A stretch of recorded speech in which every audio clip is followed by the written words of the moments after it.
Buenos días con todos.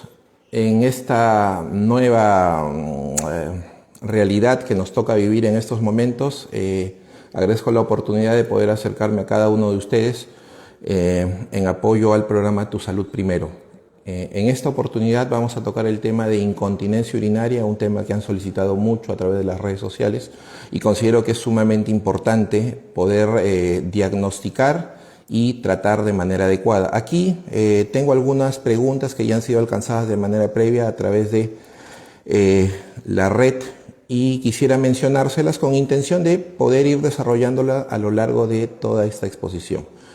La primera pregunta hace mención a qué provoca la incontinencia urinaria y si esta es o no peligrosa. Eso lo vamos a desarrollar como ya lo mencioné. La segunda pregunta hace mención al concepto de cómo saber si se sufre de incontinencia urinaria. La tercera cuestión nos consulta acerca de cómo se puede quitar o disminuir la continencia urinaria en una persona adulta mayor. Bueno, para hablar del concepto de incontinencia urinaria debemos entender plenamente en qué consiste la continencia de orina o el acto de micción. Como ustedes entenderán, este es un acto reflejo. Nosotros nacemos con la predisposición para poder realizar una micción. Esto significa que cuando la vejiga está completamente llena, por acto reflejo, se siente esta distensión vesical e inmediatamente después va a producirse la emisión de orina. Esta situación al inicio o en las primeras etapas de nuestra vida no es un reflejo controlado, es decir, como ustedes bien entenderán, a los niños tenemos que cambiarle el pañal de manera constante precisamente porque se expide o se genera la expulsión de orina de manera involuntaria. ¿Cuándo es que este acto reflejo adquiere el carácter de voluntario? A partir de los 3 años de edad. En ese momento es que en todo este mecanismo del acto reflejo se suma la condicionante del sistema nervioso central, más aún específicamente la corteza cerebral, y esto es lo que va a originar de que tengamos ya el concepto de continencia. Cuando el niño entra a la etapa escolar, en ese momento nosotros nos percatamos que él ya sabe controlar la orina, ya sabe que si está dentro de un salón de clases no puede permitirle el escape de la misma, y es que aquí él solicita el permiso para ir al baño. Esto, ¿a partir de qué edad se genera? A partir de los 3 a 5 años de edad. Muy bien, ya definido el concepto de continencia de orina, hablemos de lo anormal. Y lo anormal es el concepto que nos atañe a la charla del día de hoy, incontinencia urinaria. La incontinencia urinaria, a partir del año 2002, genera nuevos conceptos para su definición.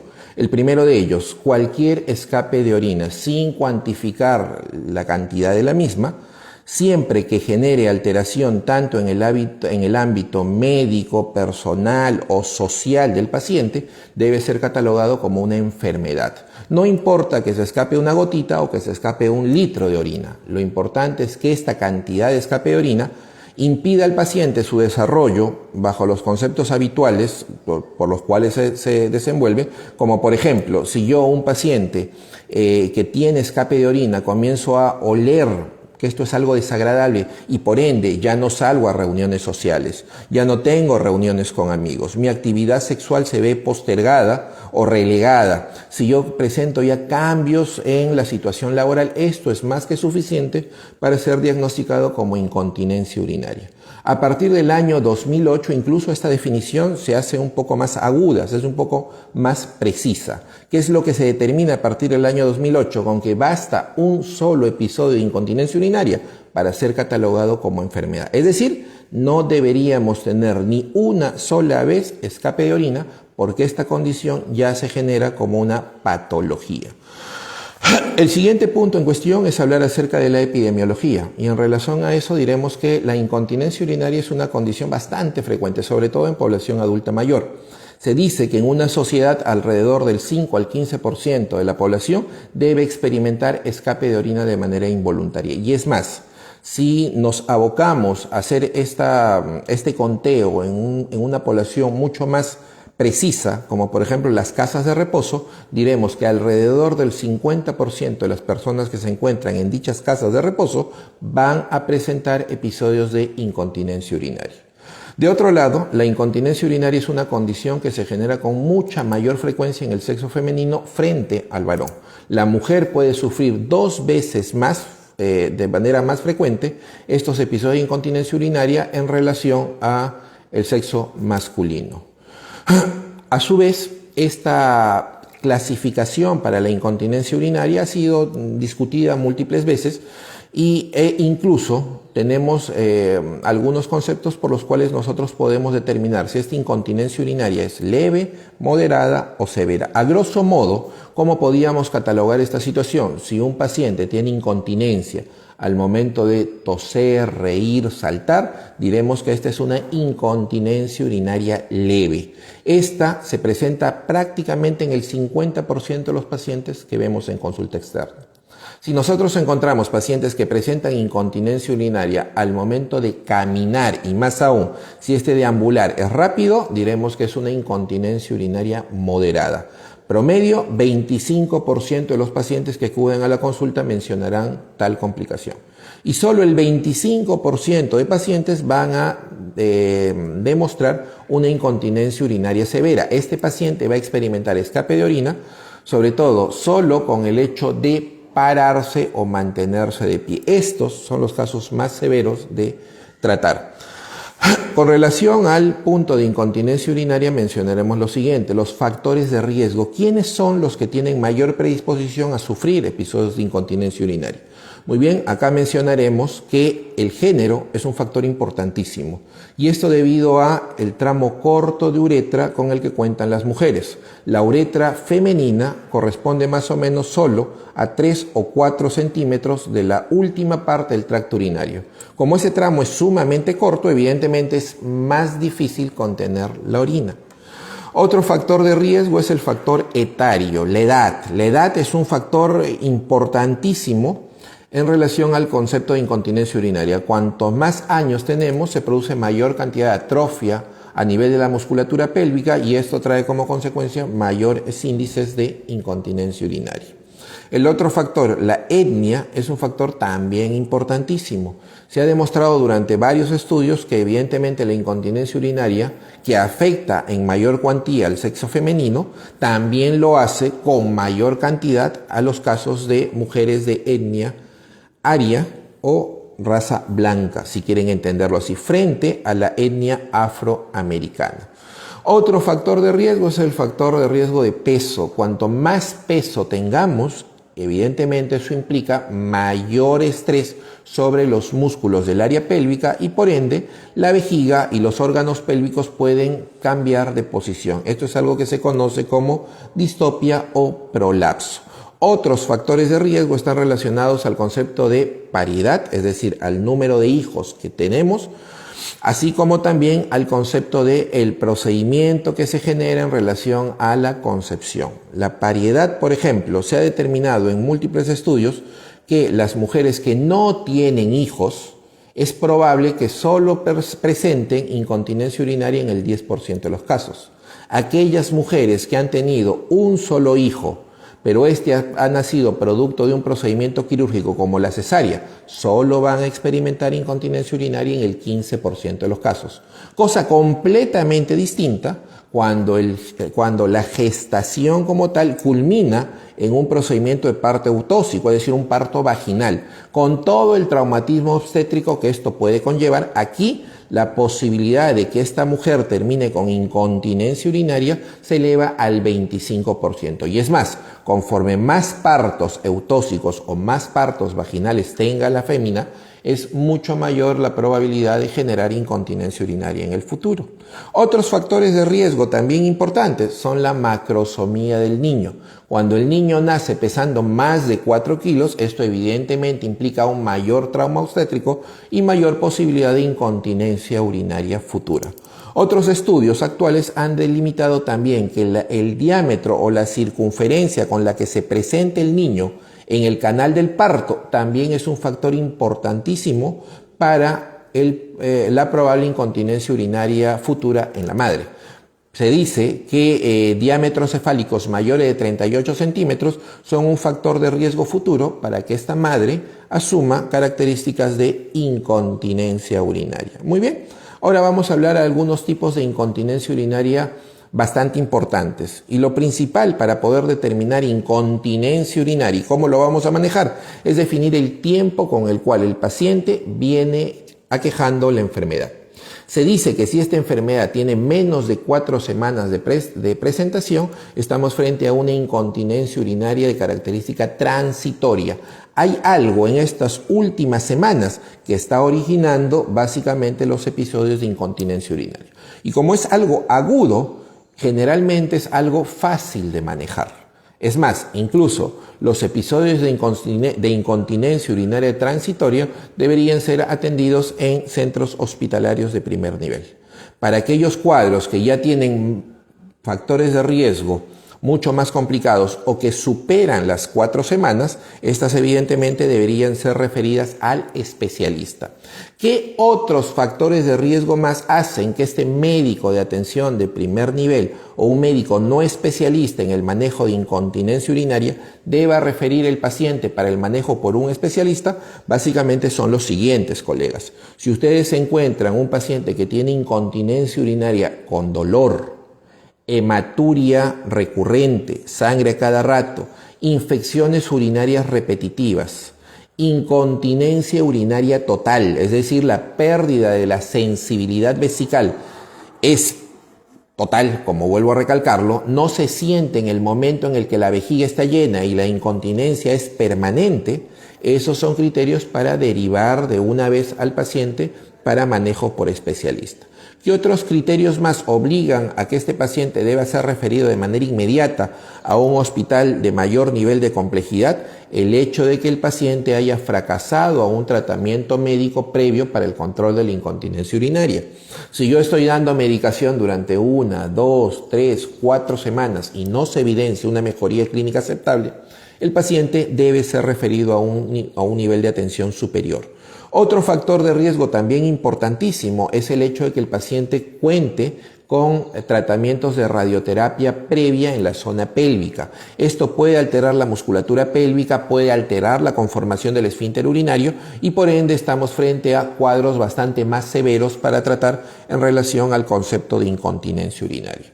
Volvamos a la mención esta de incontinencia urinaria transitoria. ¿Qué significa transitorio, doctor? Como ya lo había mencionado, este es un cuadro de aparición reciente y que usualmente suele resolverse de manera bastante rápida una vez que uno reconoce cuál es el factor causante de la incontinencia urinaria. Aquí tenemos, por ejemplo, a la cabeza delirios, infecciones urinarias, atrofia de la zona pélvica o del canal vaginal o del último tramo del tracto urinario, pacientes que consumen muchos medicamentos o algo denominado como polifarmacia, esto también puede generar incontinencia urinaria, pacientes que tienen trastornos psicológicos pueden generar incontinencia urinaria de manera transitoria, pacientes que tienen endocrinopatías, como por ejemplo un cuadro diabético mal controlado, ¿puede tener incontinencia urinaria? Claro que sí. Pacientes que tienen restricción a la movilidad, eso significa tengo yo una fractura de pie y por ende no puedo pararme, no puedo incorporarme, no puedo acceder de una manera rápida al baño y por ende curso con incontinencia. Esas son situaciones que pueden preverse y pueden manejarse. La impactación fecal es otra causa que también debe ser evaluada como causa de incontinencia urinaria transitoria.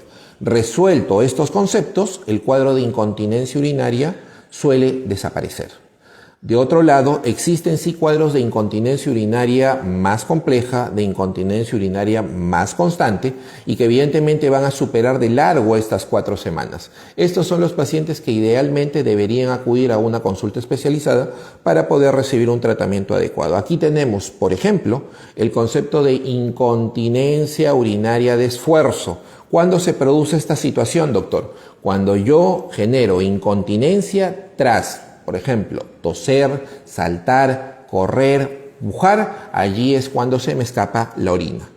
¿Qué suele ocasionar este cuadro de incontinencia urinaria de esfuerzo? Básicamente la debilidad del suelo pélvico para generar una posición adecuada de los órganos urinarios. Por ejemplo, una mujer con prolapso, una mujer que ha incrementado masa muscular de manera bastante reciente, una mujer con múltiples partos, una mujer con procedimientos quirúrgicos en el área pélvica, aunque esto último hay que tomarlo con bastantes pinzas, eso podría generar la debilidad del suelo pélvico y por ende la paciente, al incremento de la presión en el área abdominal, rápidamente pierde orina. ¿Cuál es el tratamiento de rigor? Bueno, aquí lo que hay que encontrar es el factor causante, solucionar el mismo, y esto suele mejorar bastante el cuadro de los pacientes. Si esto no es suficiente, puede generarse manejo a través de terapia pélvica. Aquí hay rehabilitadores de suelo pélvico que a través de algo conocido como ejercicios de Kegel pueden generar una mejora bastante marcada en los pacientes. Doctor, ¿y qué sucedería si en el contexto de una incontinencia urinaria de esfuerzo, que ya es sometida a manejo médico, manejo de terapia rehabilitadora, no mejora su condición? Aquí sí, la necesidad de plantear un tratamiento quirúrgico es evidente, colocar mallas o mejorar la condición del suelo pélvico. El segundo tipo de incontinencia urinaria que vamos a tener es la llamada incontinencia urinaria de urgencia. ¿Cómo la vamos a reconocer? Esta es aquella incontinencia que se produce cuando el paciente, tras percibir el deseo de micción, no puede aguantar la orina. Tiene que pararse y correr desesperadamente al baño, porque si no, si se demora en el trayecto puede escaparse la orina. Esta sensación urgente de correr al baño es lo que vamos a determinar como incontinencia de urgencia. Suelen haber algunos factores que pueden posibilitar la aparición de esta incontinencia de urgencia y son sobre todo sustancias o condiciones que irritan la vejiga. Si yo logro demostrar cuál es esta condición que irrita la vejiga y la trato, el paciente puede mejorar de manera bastante marcada. El tercer tipo de incontinencia que conocemos es la combinación de las dos anteriores.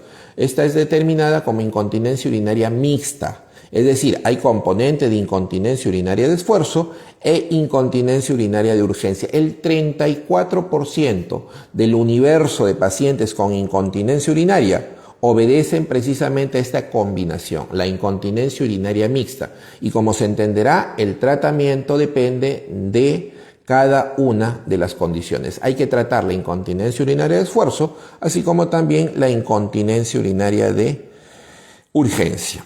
El cuarto tipo de incontinencia urinaria que vamos a conocer nosotros es la mal denominada o mal conocida como incontinencia de rebosamiento. El término actual es incontinencia de retención.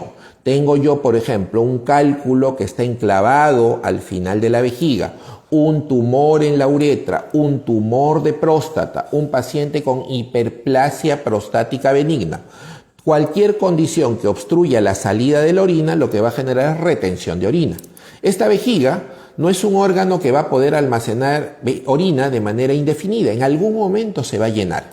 Y como lo que sucede cuando uno tiene un vaso lleno de agua, a la próxima gota que caiga en ese vaso lleno, evidentemente va a haber un rebose. Lo mismo sucede en la vejiga.